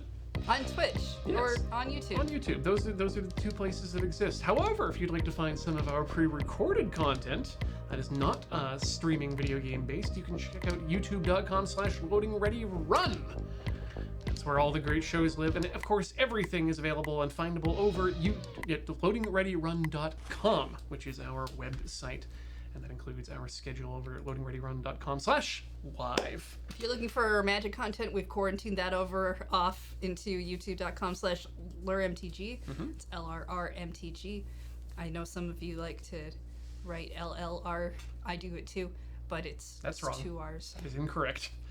Coming up next, the most important thing for you to realize is that tomorrow, Monday, marks the return of Dales. Dales. Dales, plural, will be coming to run a brand new campaign of Dice Friends for us, and that will be starting at 5 p.m. Pacific here at loadingreadyrun.com. Beyond that, You're on that one? Yeah, yes, I am. You're on that one? I don't remember all the people who are on it. Sir, you know what? I'm not even going to try to say let's not name anybody we don't know. If you'd like to know who's on that, come check it out. Yeah. And as always, those episodes do show up on the main YouTube channel over at Loading Ready, or youtube.com/loadingreadyrun. Correct. Then, of course, the rest of the week continues as usual. However, with new times, I think. Yes. Yes. We've moved some of the that starts next week. streams that have their times moving are moving, but they're like little moves. For instance, mine o'clock is at 10 instead of 9. That's easy. Which means that Talking Simulator is at 1:30. Yeah, it's a little bit earlier, but that means hopefully we don't have a crush between other streams. Yeah, it means more. Specifically for this one, Let's Nope. Which is up next. They'll be playing Daymare 1988. Then, of course, continuing on Wednesday, LRMTG will be playing Magic the Gathering Arena. Yeah, that's a special extra LRMTG that's happening this week. But it is not taking out Watch and Play. That will still be happening. Importantly. And, of course, in the evening, we'll be playing The Captain is Dead. Yeah, I have to go learn how to play this game because I'm on this one. I have to learn how to go play this game because I have to explain to everyone how to play this game. Excellent. And Checkpoint on Thursday. Did you say this is going to be a chill point, or is this going to be? No, this is regular full Checkpoint. Checkpoint. It's probably going to be. I would assume if it's going to maintain being a regular Checkpoint, I'm going to assume it has to be Graham and Kathleen because Beach is coming along with me to PAX South along with Ben and Serge this weekend. Right. Which means that LRMTG will be James and Adam doing the magical cards once again. And then on Friday, Paper Fight's happening, and it's going to be Chamander. So enjoy that starter deck. One of these days, I'm going to show them what a real Paper Fight looks like. You use sticky notes. Magic cards. And of course, Adam continues to play Persona 5 until the end of time. And then we are back with Rhythm Cafe once again in a week's time. I believe you're playing a game about snakes next week. Yes, Rhythm Snake. It's spectacular. So look forward to Ian talking like that for 2 hours. Parcel tongue. Anyone can do it. Got to thank, of course, those of you who have subbed up here in the meantime, starting with the Americat. Thank you for 40 months of subscription. Woot, remembered to wake up. E-Block is cheering with 200 bits. I am enjoying Book Corner with Ian Horner. Yeah, GamerCat88 subscribing for 21 months. Ping to the Pong. Blended us for 37 months. Coming back. Sorry, I got distracted by reading chat. Thank you very much for that sub. Sicilian Defense. Subscribed for 8 months. Thank you for that. Primal Madness for 35 months. Welcome back. Wabbajack's back for 7 months plus 40. Let's rhythmically play table tennis. Happy Sunday. Happy to Sunday to you as well. Sir Garrett Cameron for 40 months. Le Button. Thank you very much. That takes us up to the top of it. Yeah.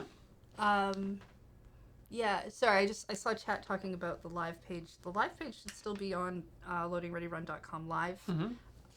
If you have access to the Google Calendar, that's basically tied into that. I'm not sure where you find the Google Calendar, but I think it is out there. And as for the live event page thing that was on Twitch, that is not there anymore. The Twitch has talked about doing some sort of a schedule thing early in this year. I really hope they get their butts on that because I would like to use a nice schedule thing without having to do homework for my own channel. Speaking of our own channels, Ian, where are you? You can find me over at tilty.house. That's tilty.house, and that's where both Corey and I live on the web. You can find links to our streams there, our podcast, and our Twitter feeds. Everything you want to know about us. Heather, where can people find you on the internet? You can find me over at twitch.tv/LunarJade, or over on that Twitter site that no one uses, at LunarJade. Perfect. The bad site for everyone. All right. It's just no one uses it. Yeah, no one uses it, and those who do shouldn't. Myself included. Yeah, me too. All right, folks, we're going to call that the end of the broadcast day here at Loading Ready Run. Thanks again for joining us, and we will see you in a week's time.